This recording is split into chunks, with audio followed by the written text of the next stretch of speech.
everyone, welcome you all in online teaching learning classes. Myself, Miss Mranali Dongre, Professor in Civil Engineering Department, NIT Polytechnic College, Nagpur.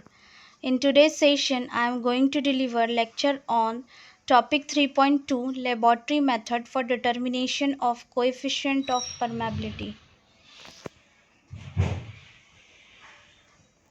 Now the vision of the program: to impart excellent civil engineering skill to develop employable civil diploma engineer.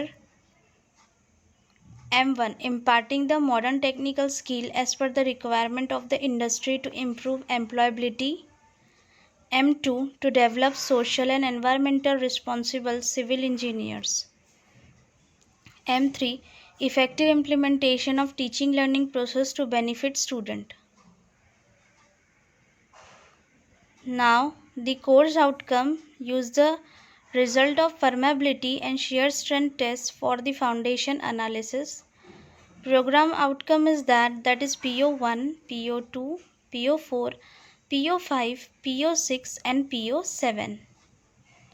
Unit outcome: after completion of this video lecture, student will able to identify the factors affecting the permeability of given type of soil sample. Constant head permeability. Determination of permeability में सबसे important है constant head permeability और second method है falling head permeability. तो सबसे पहले हम देखेंगे कि कांस्टेंट हेड परमेबिलिटी कैसे की जाती है। ये method, this method is suitable for coarse grain soil. तो सबसे पहले जो कांस्टेंट हेड परमेबिलिटी मेथड है, ये मेथड सुटेबल रहती है कोर्स ग्रेन सॉइल के लिए। The test is conducted with a constant head permeameter. ठीक है, और ये जो टेस्ट है वो कंडक्ट की जाती है कहाँ पे? कांस्टेंट हेड परमीमीटर में। Okay, it is metallic mould.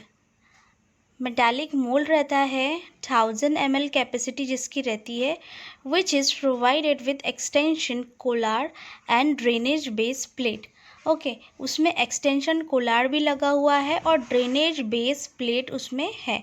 The soil sample is place inside the mould between two porous. ठीक है, अब हम लोग क्या करेंगे, सबसे पहले सॉइल सैंपल लेना है हमें और वो सॉइल सैंपल हम लोग मोल्ड में फिलअप कर देंगे। The porous plate should be 10 times more permeable than the soil. After sample has been saturated, जब सैंपल सैचुरेटेड हो जाए, it is connected to the constant head reservoir. उसके बाद जब एक बार सॉइल जो है, soil sample after sample has been saturated, जब सैचुरेटेड हो जाएगा हमारा sample, it is connected to the constant head reservoir. हमें कनेक्ट करना है उसको कांस्टेंट हेड रिजर्वायर से and water is allowed to flow, और उसके बाद वाटर को फ्लो करना स्टार्ट करना है। ठीक है, till steady state is obtain. Measure quantity of water collected for no time, जब हम लोग वाटर कलेक्ट कर रहे हैं तो हमें उसका टाइम मेजर करना है with the help of the stop watch.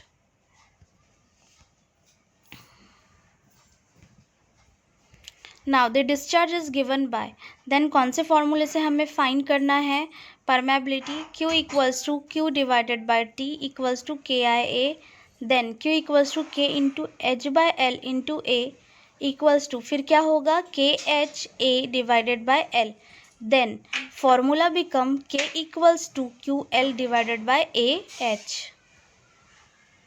जैसे कि आप यहाँ देख रहे हैं वाटर सप्लाई हो रहा है, यहाँ से वाटर सप्लाई हो रहा है, यहाँ पर हमने सॉइल का सैंपल लिया है, देन उसके बाद वाटर यहाँ से फ्लो होगा।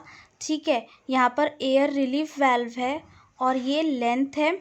ठीक है, देन ये कांस्टेंट हेड चैम्बर है, ग्रेजुएटेड जार है जिसमें हमें वाटर कितना ड्रेन आउट हुआ वो भी हमें कैलकुलेट करना है। देन यहाँ पर H, ये इसकी हाइट है, देन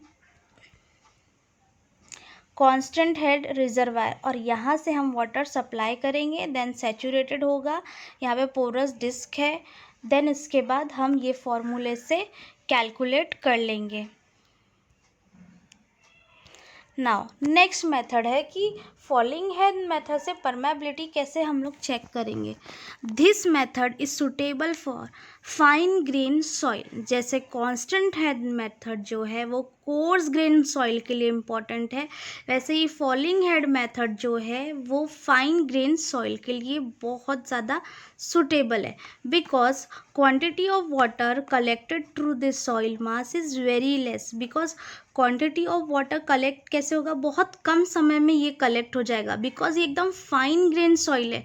बट अगर मैं कांस्टेंट हेड मेथड की बात करूँ तो वहाँ पे कोर्स ग्रेन सॉइल है, तो वो जो वाटर कलेक्ट होने के लिए जो वाटर ड्रेन आउट होता है उसमें बहुत समय लगता है, और वही टाइम हमें रिकॉर्ड करना पड़ता है। ठीक है, जैसे कि अब फॉलिंग हेड मेथड में हम इसमें फाइन ग्रेन सॉइल ले रहे हैं, दैट्स वाई वाटर कलेक्ट करने के लिए बहुत ज़्यादा मतलब ज़्यादा समय नहीं लगेगा, बहुत लेस समय में वो हो जाएगा।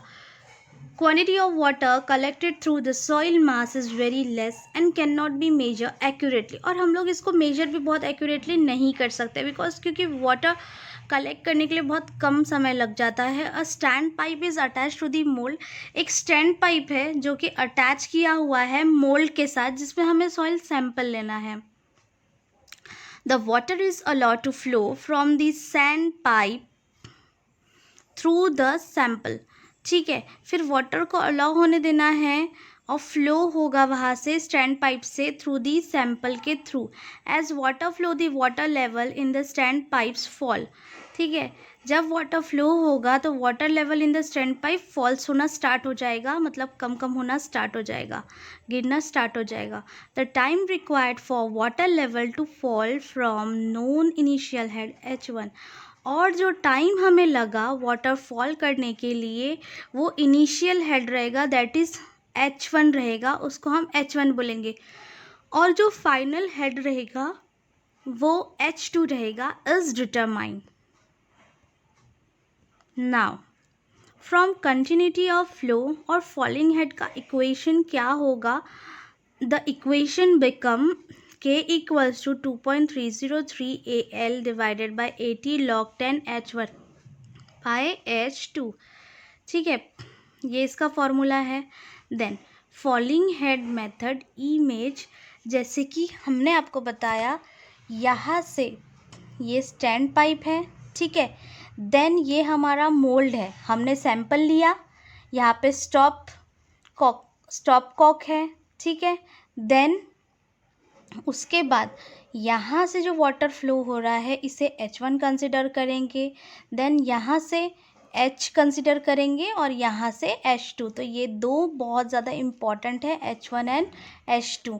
Okay, initial head and final head. ये है लेंथ जो कि मोल्ड की है। देन उसके बाद यहाँ से वाटर फ्लो होगा और हम लोग यहाँ से कलेक्ट करेंगे। देन वो पास होने के लिए कितना समय लेगा वही हमें कैलकुलेट करना है with the help of this formula जो हमने आपको बताया। नाउ अब हमने देखा कि परमेबिलिटी फाइंड आउट करने के लिए दो मेथड बहुत ज़्यादा ज़रूरी है, वो है constant head method and falling head method.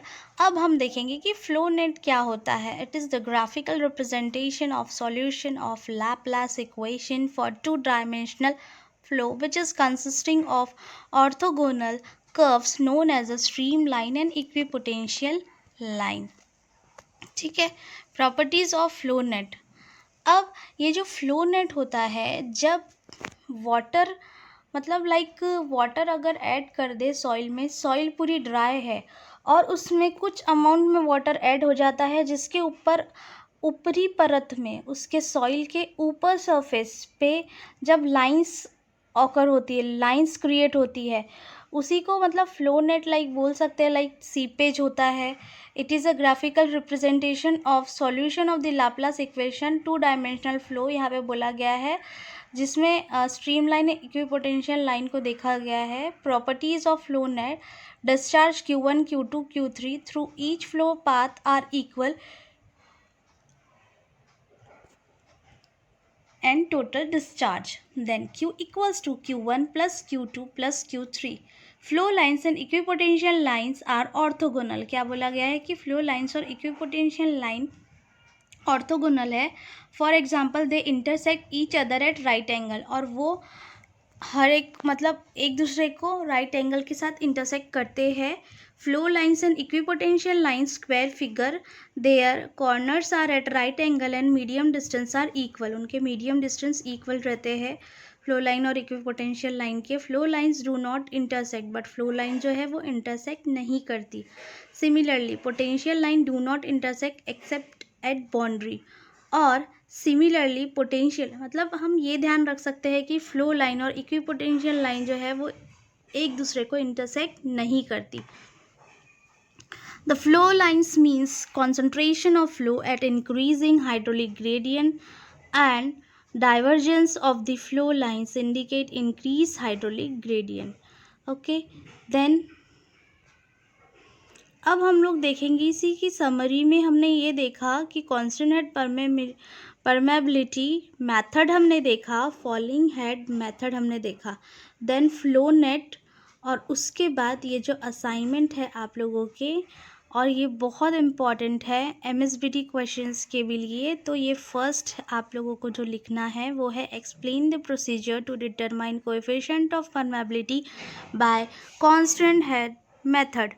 Now next question, question number 2. Explain the procedure to determine coefficient of permeability by falling head method. What do you mean by flow net? Thank you.